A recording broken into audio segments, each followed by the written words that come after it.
7 libros y él es, como dice, tiene una vocación para la cual no estudió, pero es una gran eminencia en el tema. Ah, ok, no puedo pararme. Entonces, si podemos, por favor, ponerle en finish. Ya estamos de nuevo al aire. Ok, así son estas transmisiones en vivo. Un poquito de problemas de transmisión a nivel de la señal de internet, pero estamos en directo, en vivo, desde la hermosa ciudad de Chihuahua, la capital. Estoy con el doctor Rubén Osorio Zúñiga. Él es doctor médico, Sí, estudió en la soy universidad, anestesiólogo. Anestesiólogo, sí. graduado de la Universidad Autónoma de Puebla, y dice, pero por vocación para la cual no estudió, es historiador. Él es sensacional, tiene 7 libros y su tema de especialidad es el general Francisco Villa, que es el tema precisamente de estas transmisiones que estamos haciendo con motivo del aniversario 109 de la Revolución Mexicana. Doctor, primeramente, muchísimas gracias por concedernos por segunda ocasión ya el compartir sus conocimientos sobre el general Francisco Villa, A una sus órdenes. figura sin duda, doctor, de mucha controversia. Quiero hablar con usted y que ha basado mucho sus estudios e investigaciones en el aspecto positivo del general Francisco Villa.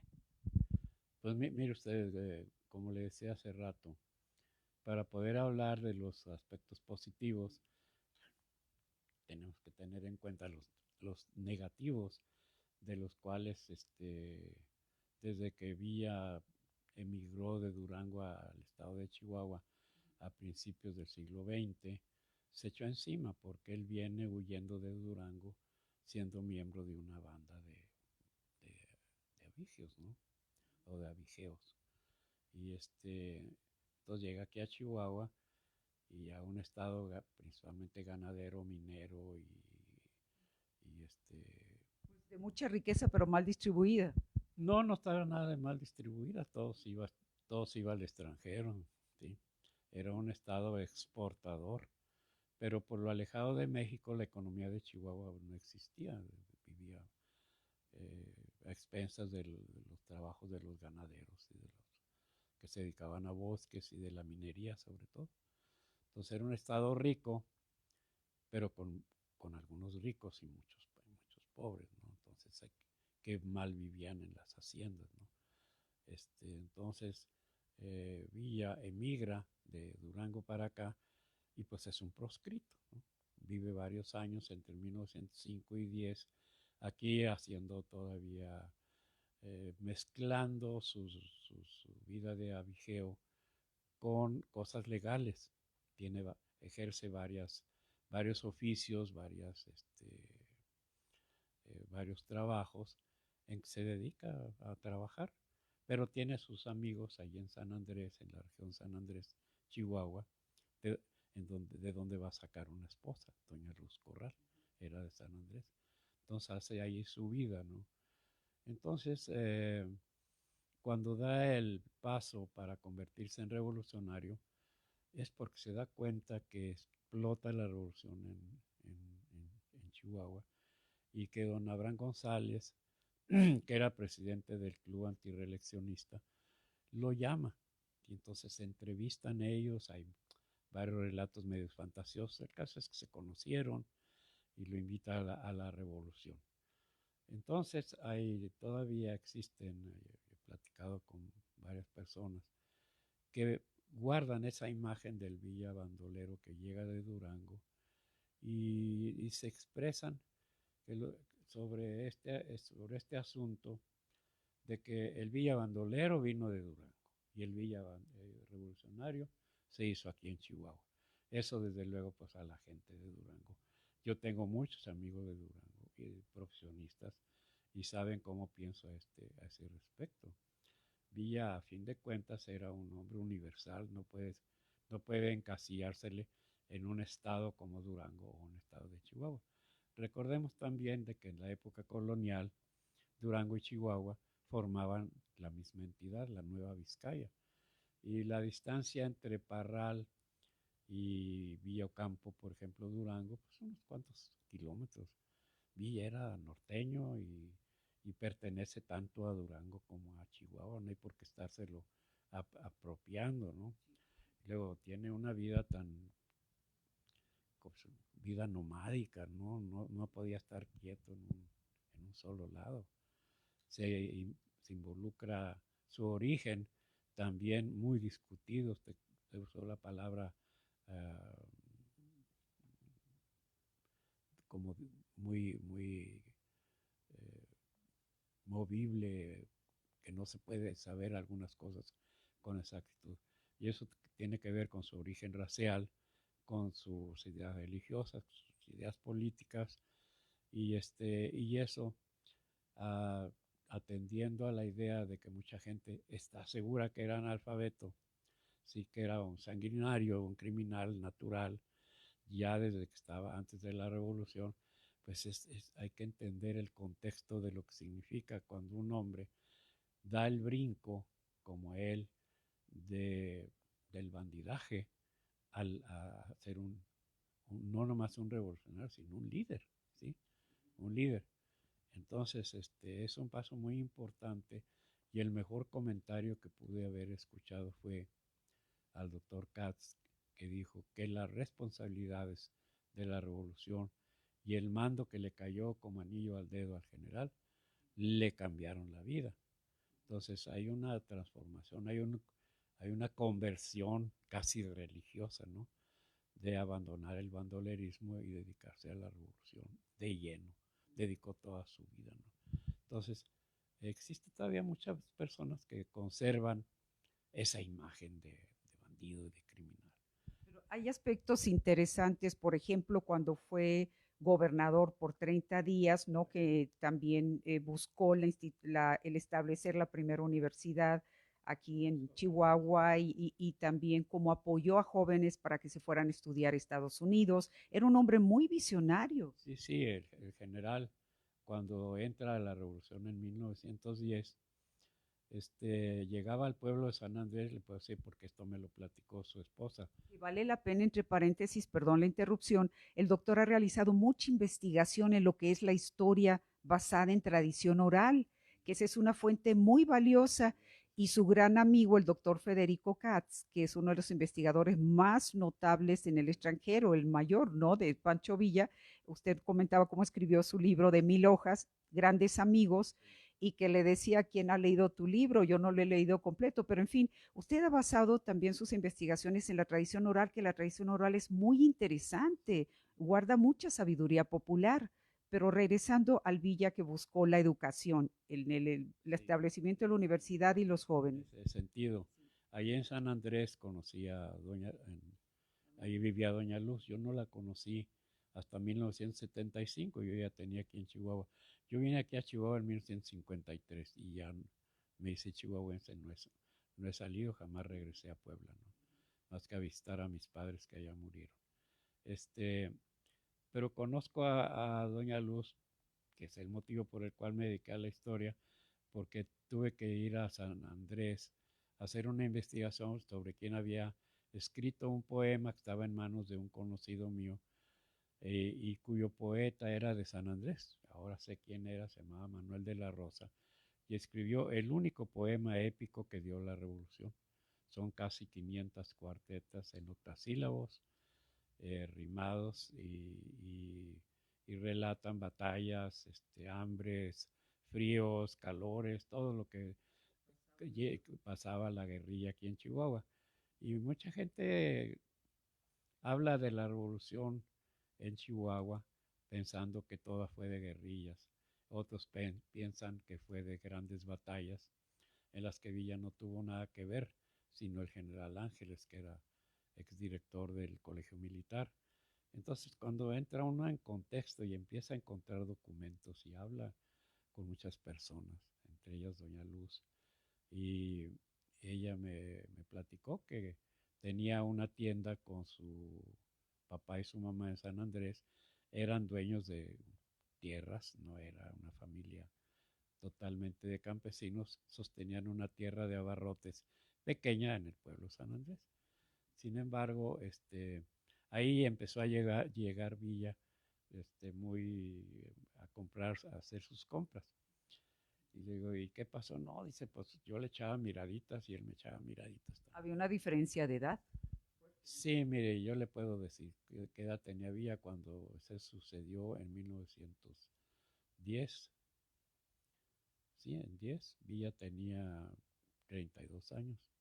Y doña Luz muy joven, ¿no?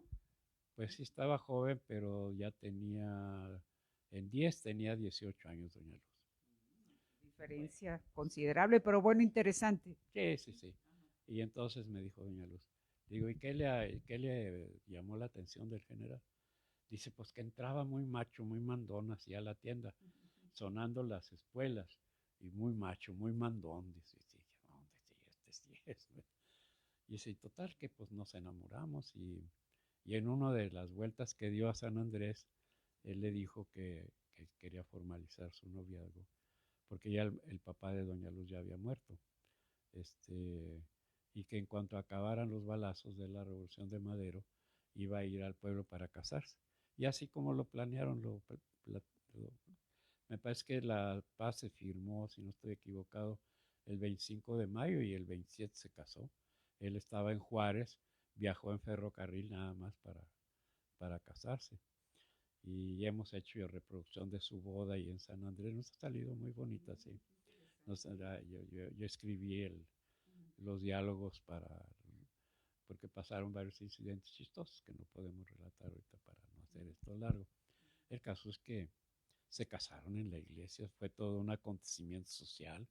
Le digo, oye, doña Luz, se casó de blanco, nomás se la robó, porque mucha gente dice que usted se robaba a las mujeres. No, dijo, sí, de blanco y te compré el vestido en Chihuahua. Y es que la gente de Chihuahua en los pueblos era muy formal.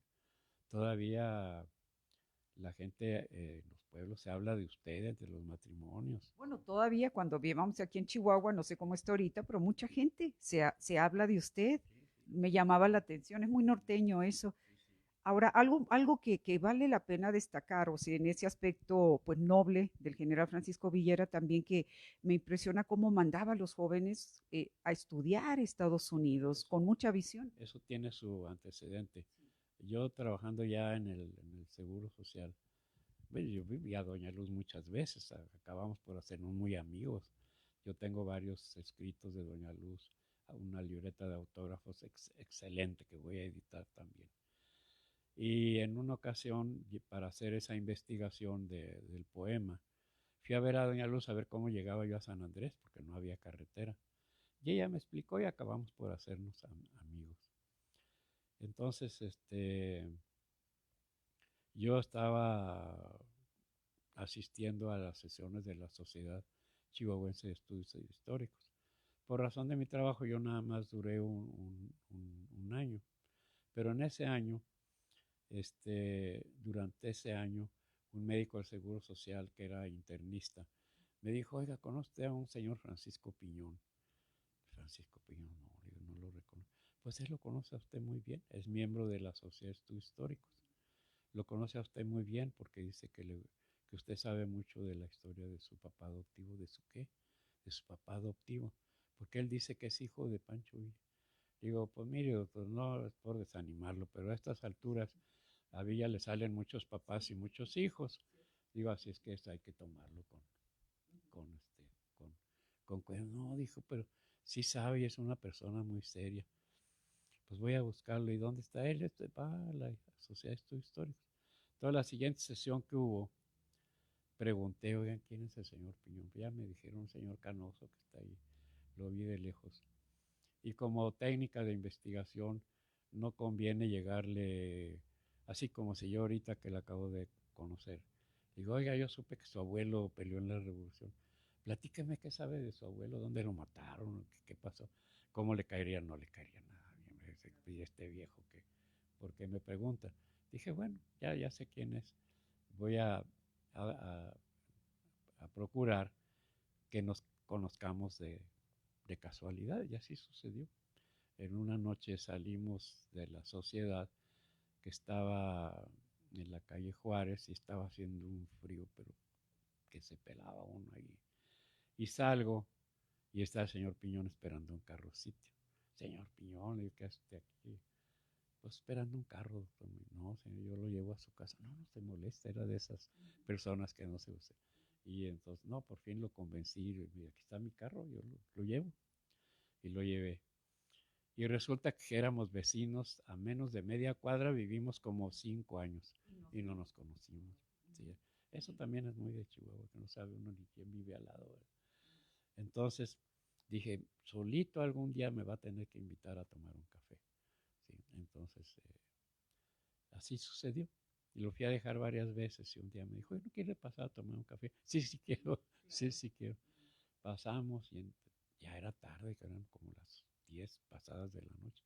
Su esposa ya estaba acostada y calentó agua, un café. Y le empecé a hacer preguntas sobre la revolución, porque ya me había convencido de que sí, había sido hijo adoptivo del general, porque su papá había muerto, él había vivido en San Buenaventura, eran de un rancho que ahora se llama Flores Magón. Y los hacendados de Chihuahua, no voy a mencionar nombres, pero se habían apoderado de sus tierras con argucias legales, que eso a la gente de Chihuahua no le gusta que se lo mencionen, pero bien que se dedicaban también al abigeato y a hacerse de tierras de vecinas, pues con argucias, ¿no? Después se fue esta familia Piñón a vivir a San Buenaventura. Y, y entonces ya me explicó por qué había sido adoptado por General Villa. Dice, mire, yo ahí en San Buenaventura era un niño que asistía a la escuela y me gustaba mucho la poesía, me gustaba el periodismo, me gustaba, era yo, eh, las cosas de literatura. Y si en una ocasión, ya iniciada la revolución, llegó el señor Madero. Pues sí, es cierto, llegó el señor Madero.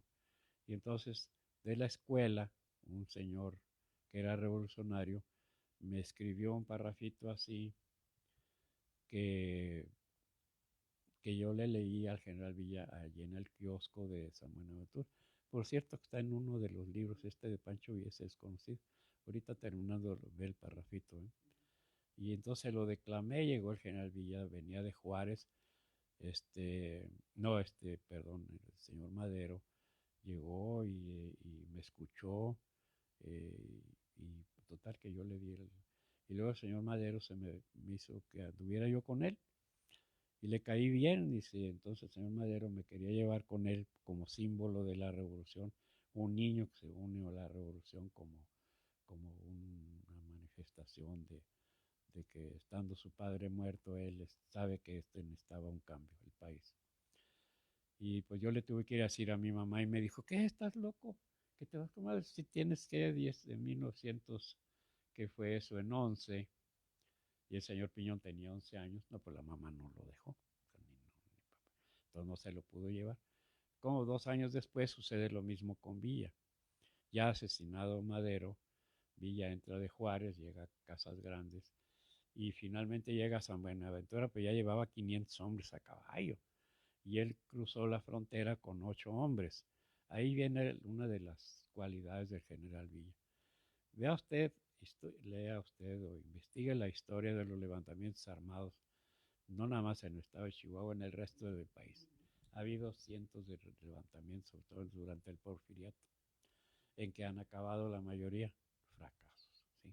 No es fácil que usted convenza a una persona que tiene niños, que tiene familia, que los A abandone unirse a la lucha. sí, Claro. está la lucha para tirar a un viejo Porfirio Díaz, exponiendo la vida y exponiendo a que su familia se quede sin amparo. No es fácil, y si ya usted lo va a ir viendo.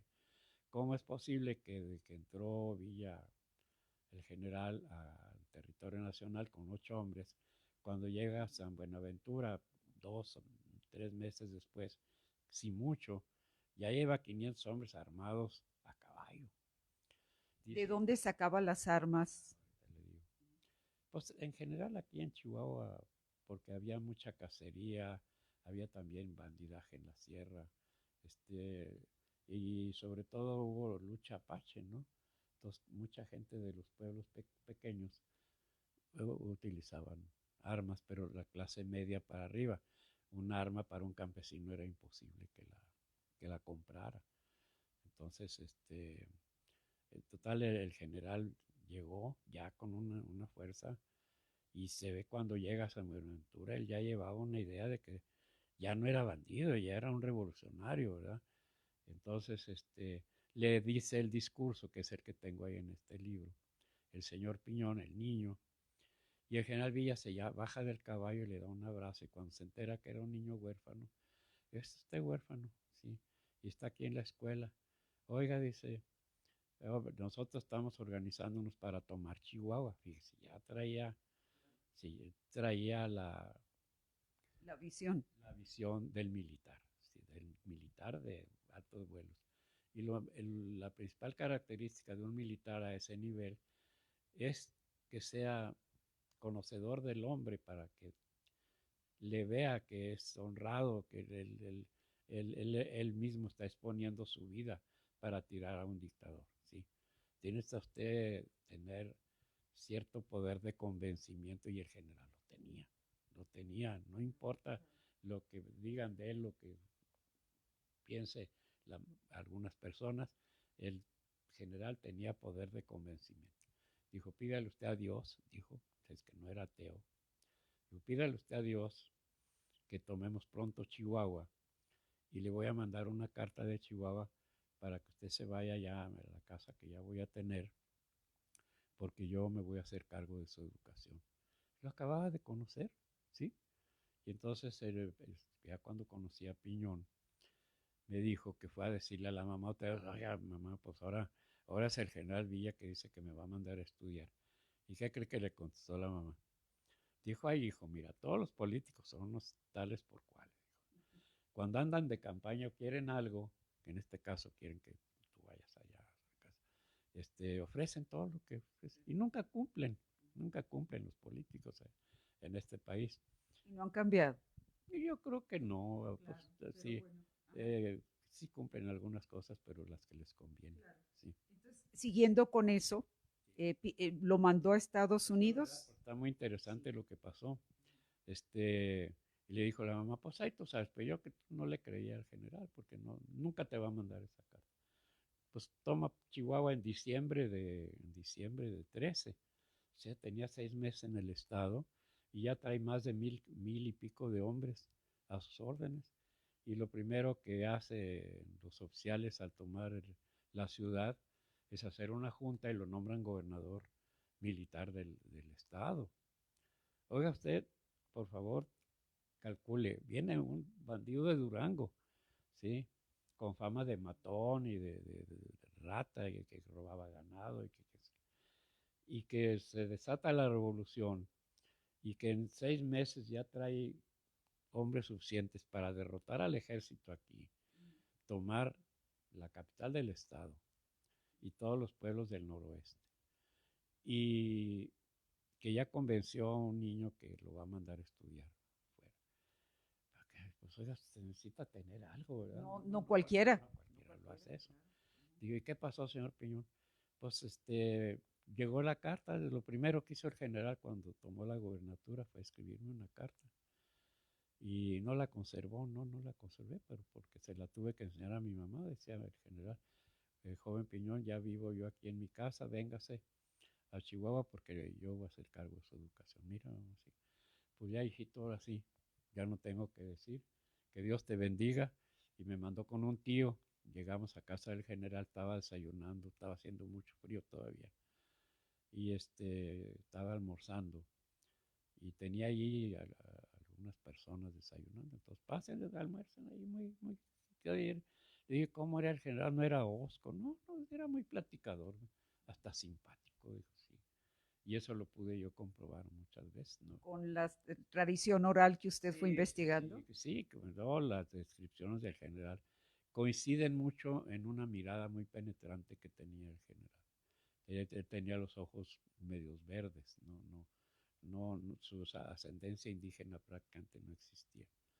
Como podrá usted ver en el libro que le estoy obsequiando, posiblemente yo no he podido lograr las pruebas de laboratorio porque son imposibles hasta ahorita, pero casi es seguro, yo sí lo creo, que el general tenía un origen hebreo, o sea que sus antecedentes, pues todos nosotros traemos antecedentes de Europa, todos. En mi familia había por parte de mi madre español y por parte de mi padre italiano, ¿no? Entonces, todos los mexicanos somos una mezcla, somos un mestizaje, ¿no? Sí. qué de raro tiene que ella haya tenido también ese mestizaje, ¿no? Entonces, muy posiblemente el general, usted va a leer mi trabajo, tenía antecedentes de judío, ¿no? Entonces, por parte de su rama paterna. Y a Piñón fue el que mandó a la Academia Militar de Tamalpais, al norte de San Francisco, allá en la zona donde me están viendo. Acabó de recibirlo y que le dio a desayunar, le dijo a doña Luz, mira Luz, este muchacho se llama Francisco Piñón, es huérfano de papá y nos vamos a hacer cargo de su educación. Para lo cual quiero que lo mandes, lo lleves a comprar ropa y le mandes a hacer un traje, porque lo voy a mandar a Alemania a que estudie en una academia militar. Y yo, sí, voy a ir a Alemania. No, sí, pues eso me dijo el general, luego me mandó traer que acababa de depositar, quién sabe, $50,000 o algo así para pago de las colegiaturas y el viaje a Alemania, lo iba a mandar a Alemania. Y yo, señor, pues si eso no está escrito en ninguna parte, pues no, no está escrito. Pero yo lo viví, dijo, pues así me mandó. Digo, ¿y si fue hasta Alemania? No, dijo, pues sí, que eso fue a principios de 14. Y al rato me mandó traer al general y me dijo, oiga, Piñoncito, le hablaba de usted y le decía Piñoncito. Dice, fíjate que siempre no va a Alemania. Ay, se me cayó el alma al piso. ¿Y por qué, general? Dice, pues porque mire, todo el mundo, y aquí se recibían noticias de Europa que publicaban en un periódico que fundó Villa, que se llama Vida Nueva, y están los reportajes ahí. Llegaba mucha noticia de la guerra en Europa. Dice, pues mire, todo el mundo dice que va a haber guerra en Europa. Y no se puede usted ir porque si lo agarra la guerra allá, se puede usted quedar trampado en Europa y ¿cómo lo saco? Dijo, no, no voy a poder. Mejor ya me averigüé, dice, tengo amigos que me dicen que en Estados Unidos hay academias militares tan buenas o mejores que en Alemania. Dice, ya le ando consiguiendo, no se apure, Piñoncito. Sí, bueno, pues no le gustó, pero dijo, bueno, pues ni modo. Pues resultó que al poco tiempo eh, allá había arreglado mandarlo a Montamalpe en San Francisco, en San Rafael, California. Al norte de San Francisco. Sí, si usted va a poner esto en radio, le van a llevar. Pero, sí, porque tengo hasta papeles de unas fotos de la academia que después me regalaron. Era una academia muy bien puesta, muy, de mucha fama, como una academia militar. Y ahí iban los estudiantes. Y ahí tuvo que aprender inglés. Pero resulta que ya casi para irse, un poco antes de irse, un jefe de la guarnición aquí en Chihuahua fue a ver al general para decirle que allí en el hospital central había muerto un soldado de, de, de sus tropas, que lo habían traído herido y que en el caballo donde andaba traía un niño como de 10 años, que también lo habían herido de un brazo de cierta gravedad y el papá murió, le mataron el caballo y al niño lo llevaron al hospital herido. General Villa le dijeron, el niño no tiene nadie en esta vida. Y nosotros sabemos que va usted a mandar a un joven a Estados Unidos a estudiar. ¿No sería posible que usted lo mandara con él? Sí, tráigalo, déjeme conocerlo. Lo trajo. Para hacerle una historia larga, corta, acabó por enviar 12 muchachos. 6 a la Academia Montamalpe y otros 6 a otra academia del mismo San Rafael, que se pronuncia, no estoy seguro de la pronunciación, pero era algo así como Hickok era otros 6. Y no creas usted que eran hijos de familias ricas aquí, eran hijos de soldados muy pobres, hijos de las sirvientas, de las cocineras y todo. Y el señor Piñón, pues, que pues, clase media rural, y los llevó un enviado, Carlos Jauregui, los llevó por tren, pagó la colegiatura, todo 1914 hasta principios de 15. Eso habla pues de una persona con mucho corazón y muy visionario también porque estaba preparando gente para él. Después, en varias declaraciones, amigos que el señor Piñón estuvo presente y él sabía por qué lo oyó, que decía que los tenía que mandar a estudiar a mí mismo, me dijo el señor Piñón. Dice, los mando a estudiar, dice, porque este país en un futuro cercano van a estar en el gobierno gente mejor preparada. Fíjate cómo hemos retrocedido, ¿eh? Sí, sí, mejor preparada y hay que mandarla a estudiar. Entonces, y todo eso lo pagó el general de su bolsa, no agarró dinero porque él no tenía sueldo de general cuando ya forma la División del Norte, que es cuando está de gobernador, es cuando forma la División del Norte. E Ya inclusive, le da forma de ejército, de línea, abandona la guerrilla y hace una cosa que la gente no entiende porque no sabe. No tenía la posibilidad en México la revolución de triunfar si sigue peleando en forma de guerrillas. No hay manera de derrotar un ejército de línea ni al de don Porfirio. Pero alguien le dijo que tenía que formar un ejército y él lo caviló y lo hizo.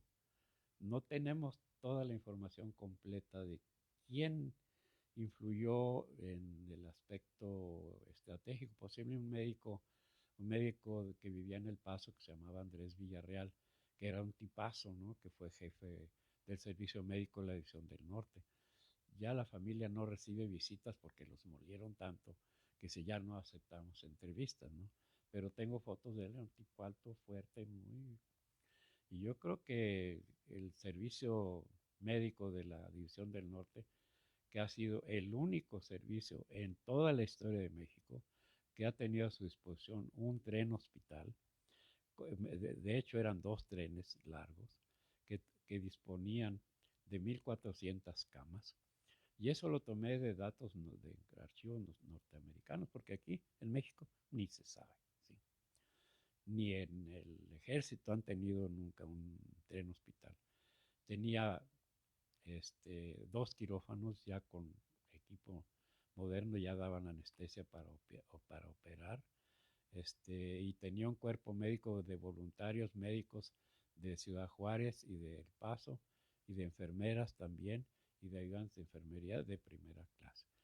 Y en el otro tren de apoyo llevaban alimentos para los enfermos, dos vagones con agua potable, fíjese, y llevaba una escolta para que el ejército no fuera a capturar el tren y fuera a masacrar a los heridos, como hizo el ejército en varias ocasiones aquí en Chihuahua, que agarraban heridos y los mataban, ¿no? Entonces, muchas personas que ignoran ese salvajismo que, que se dio aquí en Chihuahua, ignoran también que fue el ejército el que inició esas medidas. Claro que tarde o temprano, pues tanto en la División del Norte como ya en la guerra de guerrillas con la que terminó la revolución de 15 a 20, claro que ejecutaban a sus, sí, porque era lo que hacía el ejército, pues lo hacían ellos también. Pero hemos localizado muchas ocasiones en que el general Villa le perdonó la vida a muchos soldados rasos, soldaditos, que prácticamente el ejército vergonzosamente los mandaba de allá del sur con guaraches a pelear con este clima de Chihuahua. Tanto en verano como en calor, pelear en Chihuahua no es nada fácil. Entonces, y decía el general, si esta gente no sabe leer, no sabe escribir, ¿cómo lo voy a fusilar? Y él perdonó a muchos, sí. Y a los que fusilaba eran a los oficiales que habían pasado por el, por el colegio militar o que habían pasado por un colegio que sabían leer. Es decir, esa es gente educada que ya debe saber que está peleando contra una revolución para mejorar la vida del pueblo mexicano. no, Sí. definitivamente, Entonces, pues esto da una imagen muy diferente. definitivamente es un excelente historiador y basado pues, en muchos aspectos Sí. humanos y ratificados por la tradición oral. Podemos pasar horas, conocer, pero ya nos ha dado un panorama muy global que demuestran los distintos aspectos humanos del general Francisco Sí, Villa. déjeme decirle así una cosa muy breve. Por ejemplo, el que tuvo muchas esposas. Si usted va al museo ahorita va a ver ahí un papelito ahí pegado con una lista con las 65 esposas que tuvo Villa. Por favor, no sean tan ligeros para juzgar las cosas. Este, eh, yo no hice esfuerzos para enterarme de la vida amorosa del general, pero muchas veces en alguna plática me preguntan, oiga, ¿y cuántas esposas tuvo Villa? Y yo, hasta que aprendí, sí. Yo, mire, señor, la conferencia que acabo de dar no trata nada de la vida amorosa de Villa, que a mí en lo personal no me importa. Pero así es que no puedo darle una respuesta aquí.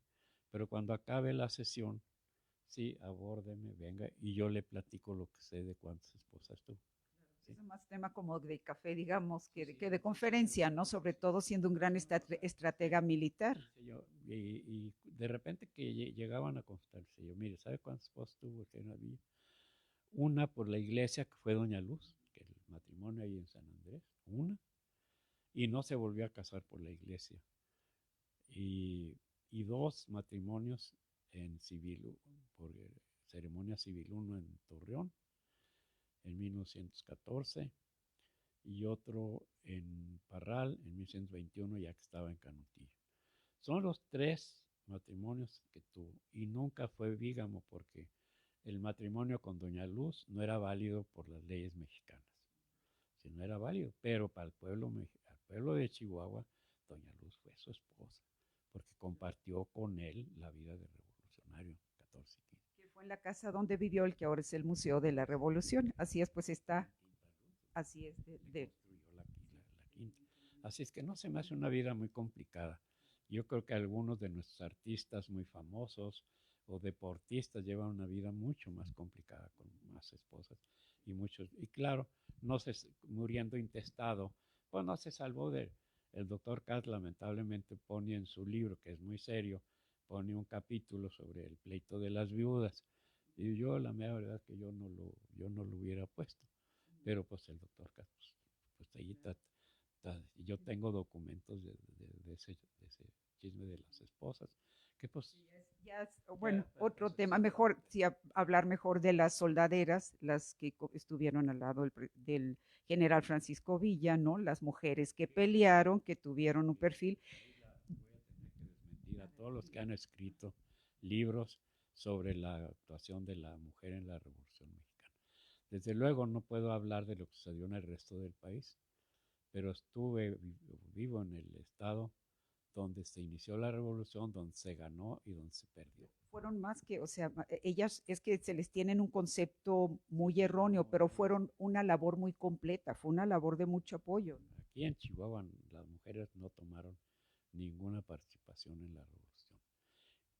Probablemente durante la época en que se formó la División del Norte y que ya la División del Norte no se transportaba a caballo, porque era absolutamente necesario transportarse a caballo.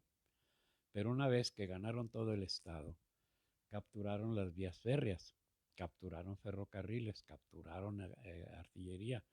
No se las regalaron los Estados Unidos, que no mientan. Los Estados Unidos no le regalan a nadie un centavo. Al contrario, Cuando piden les, para un muro.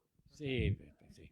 Los banqueros de Nueva York, el Club de Banqueros de Nueva York, hacen los préstamos, que es el mecanismo que los Estados Unidos han utilizado para mantener en un puño ahorita no nomás a América Latina, sino a todo el mundo, por medio de la deuda.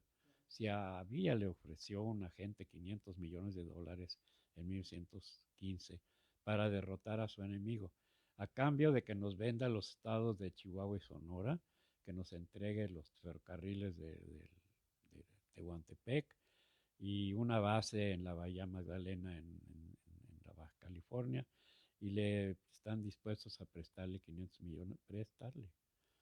Y el dinero eso no lo prestan los Estados Unidos, sino los banqueros, y son los que tienen agarrado a todo el mundo ahorita con la deuda. ¿Sí? Entonces, para cerrar ya, para dejar la respuesta, entonces, la labor que usted ve, ¿cómo definiría la presencia de la mujer en las tropas del general Francisco Villa? Casi nula, casi nula. ¿Por qué? No, porque no entraban jamás. Mujeres villistas entraron a un combate. Yo tengo anotados en múltiples combates de la guerrilla y sobre todo de la División del Norte, que sí los acompañaron a Torreón en el techo de los ferrocarriles, pero las mujeres no entraban a los combates, de las villistas. Se encargaban entonces Pues pues de lo que, cuál es la labor de la mujer, pues la comida y luego pues solucionar los problemas como si estuvieran casados, porque llegaba gente que estaban casados, pero el que traía muchas soldaderas era el ejército federal. Y a veces yo tengo localizado un combate en Babonoyaba y San Juan de la Vera Cruz, que está aquí muy, muy cerca, que disfrazaron a un grupo de mujeres, un general Eduardo Hernández, pues como a unas 200 soldaderas las disfrazaron con uniformes porque iban a tener un encuentro de caballería que también fueron raros. Se piensa que Villa andaba y que peleaban los villistas a caballo, ¿no? Usaban los caballos nada más como un modo de transporte. Mire, para 1914 ya habían muerto tantos caballos en la revolución que Chihuahua se quedó sin caballos. Era ya un elemento muy valioso.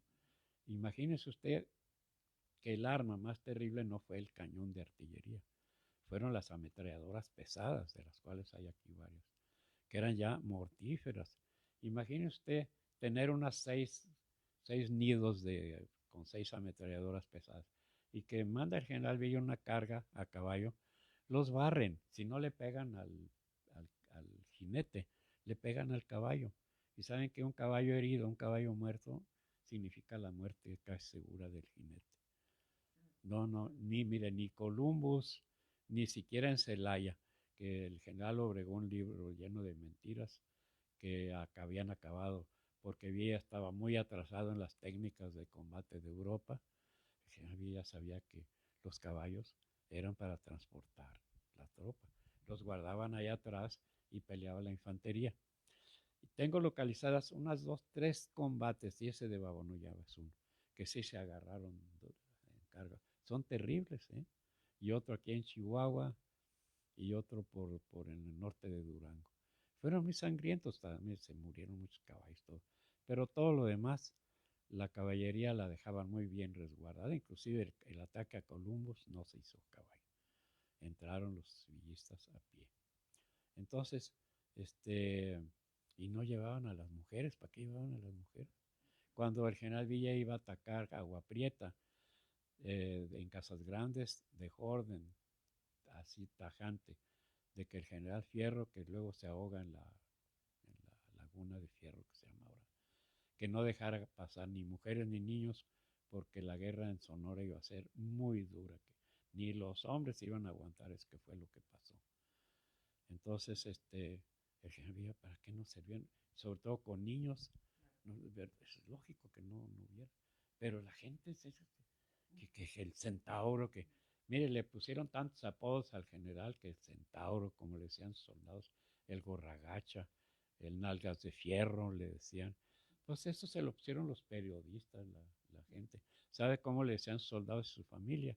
Pues doña Luz y sus hijos le decían papá, ¿verdad? Doña Luz le decía Pancho, era la única que le decía Pancho. Todos sus demás hombres, todos, absolutamente todos, le hablaban de usted y le hablaban el general o el jefe, ¿sí? Que yo sé nada más de una persona de calidad que le hablaba de tú, a que no sabe usted quién era, el señor Madero, sí, el señor Madero, que pues gran hacendado y todo, para él no era el general Villa, era Pancho, háblenle a Pancho. Usted sabe que tiene, todo depende del tono que usted lo use, ¿no? Entonces, y lo mismo, las mujeres, ¿quién se va a ofrecer a un general? Hace a poco ahora no se ofrecen muchas damas de cierta calidad porque quieren compartir la fama, el dinero, sí, sí, con el que está deportista, lo que sea. Pues así pasó con Villa. Lo que pasa es que tampoco han sido escritos libros sobre ese punto específico de Chihuahua, de la gente que va a exponer su vida al día siguiente en un combate. Hay una angustia que es terrible y hay libros escritos en Europa que no podemos comparar la dureza de la guerra europea con lo que estaba pasando. Aquí fueron guerritas, sí, que murieron unos cuantos cientos de hombres. Por ahí sale cada rato oigo que dicen que murió 1 millón de gentes en la Revolución Mexicana. Por favor, sean conscientes, lean los partes militares, están en la Sedena, en el archivo de cancelados. La batalla de Torreón, esa famosísima, murieron 1,200 federales y como 400 villistas. No llegaron a 2,000 muertos, ni una batalla grande. La de Aguascalientes, pues hasta menos, porque la batalla de Aguascalientes duró 9, 10 horas. Sí, y las batallitas de guerrilla, pues mataban 5, 10, 15, 20, ya, todo completo hasta 1,000,000 de gente. Y en toda también otra cosa, la revolución, esto no le va a caer bien a nadie. La revolución, tanto la maderista como la lucha contra Huerta, excepto las grandes batallas que se perdieron allá en Celaya y de Torreón, que hubo varias, excepto esas batallas disque grandes, ¿verdad? No se comparan con las bajas en Francia de 500,000 muertos en una batalla, ¿verdad? Aquí le digo, pues murieron 1,500, pues sí, pero por 500,000 no. Entonces, todo se ha exagerado. Pues. Ahí la mayor parte los mató Villa, sí, se los asesinó. No, pues no, fíjese. Y además, su conducta con las mujeres no era de tipo machista, porque como no tomaba alcohol, no tocaba la guitarra, jamás sabemos que Villa le haya llevado serenata, algo borracho, ¿verdad? No, sin embargo, le inventaron que ya era muy tomadora en Canutillo, no es cierto. Yo tengo toda la descripción de la vida de Villa en Canutillo y ya al último, cuando se dio cuenta que andaban tras de él, tomaba una copita de anís, de anís del mono, ¿sí? Una copita antes de comer, era todo lo que tomaba. No, pues que ya se ponía unas guarapetas en Canutillo, pero no hay detalle de la vida de Villa que no esté deformado o que mató. Sí, claro que sí mató, sí mataba, sí mataba porque estaba en guerra, porque la guerra es un procedimiento político que tiende a derrotar a un enemigo por medios violentos. ¿Sí? La política es igual derrotar a un enemigo por medios pacíficos, sin balazos. ¿Sí? Entonces, que mató, que fusiló aquí, que fusiló allá, pues sí, sí, sí.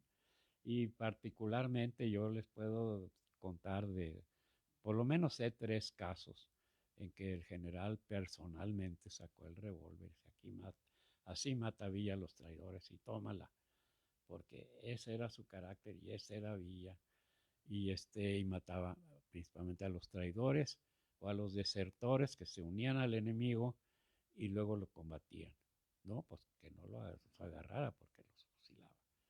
Entonces, una vida tan compleja, pues no se puede más que esbozar en una entrevista. Pero entonces, yo digo, yo por la información que tengo de su actuación en la revolución, basada también en las cartas de las cuales tengo unas, de Canutillo tengo 150 cartas, del último año de su vida. Y tengo otras, mínimo otras 150 de manera, y a lo mejor un poco más, ya tengo entre 300 y 400 cartas. Posiblemente sea la única persona en México que las tenga. Y ya he publicado un par de cartas de colecciones, ya anexando las cartas que hablan del complot que hubo para su muerte, que es otra cosa muy interesante, otro tema muy interesante. Entonces, ¿qué emerge de toda esta descripción para mí? Que trato de ser imparcial. Pues sí, soy imparcial cuando escribo, nunca exagero sus logros ni nada, así como lo estoy platicando que ayudó ¿y qué hace en Canutillo cuando llega con sus hombres? Lo primero que hace es fundar una escuela, bueno, reconstruir la hacienda, porque llega con 350 familias que había que darles de comer. Y entonces da muestras de tener características para ser un gran empresario.